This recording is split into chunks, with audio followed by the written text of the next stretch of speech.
Bonjour les amis et bienvenue sur la chaîne du Grave Detective. Aujourd'hui, nous commençons notre enquête au cimetière du Pont Brûlé qui se situe à Grimbergen, au nord de Bruxelles. La tombe que nous visitons aujourd'hui est celle du caporal Léon Trésini.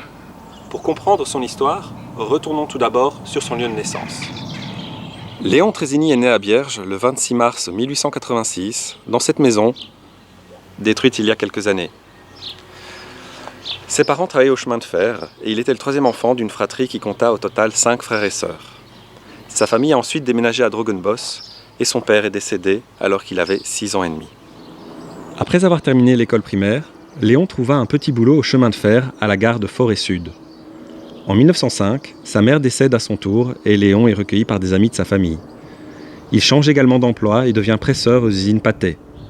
Un an plus tard, en 1906, il est tiré au sort pour réaliser son service militaire. Le 16 novembre 1906, il entre ainsi à la caserne du 2e régiment de chasseurs à pied situé à Mons. 3 ans plus tard, libéré de ses obligations militaires, il retourne à la vie civile, à son travail aux usines Pathé, où il rencontre Catherine Verniers, une néerlandophone avec qui il se marie le 29 octobre 1910. Catherine lui donne un fils, Félix, né l'année suivante.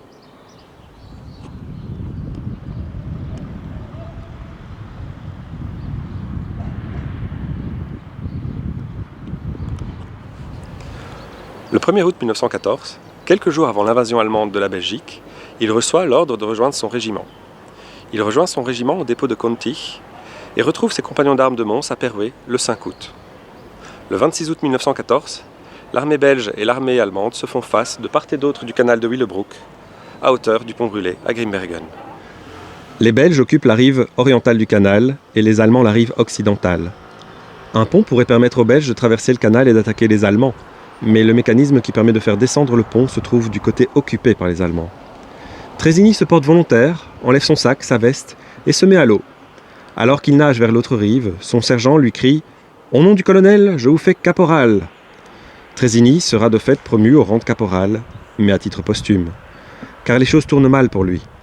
Il atteint l'autre rive et le mécanisme de descente du pont, mais se trompe et remonte le pont. Ses camarades lui crient de tourner le mécanisme dans l'autre sens, mais Trésini se fait repérer par les Allemands qui lui tirent dessus et l'abattent. Au même moment, la nouvelle parvient que la bataille de Charleroi a été perdue et les troupes belges battent en retraite vers le nord. Après la guerre, le caporal Trésini sera commémoré comme un héros. Une caserne de Charleroi va porter son nom et plusieurs rues du pays vont être rebaptisées en rue Caporal Trésini, comme cette rue à Mons, dans le quartier de mon enfance. Son portrait sera affiché dans toutes les écoles du pays.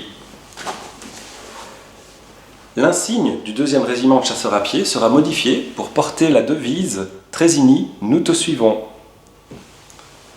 En 1974, à l'occasion des 60 ans anniversaire de sa mort, la poste belge sortira un timbre à son effigie.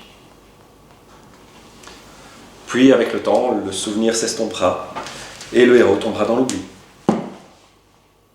Merci d'avoir regardé cette vidéo les amis, j'espère qu'elle vous a plu. J'espère aussi vous revoir prochainement dans un nouvel épisode. Au revoir.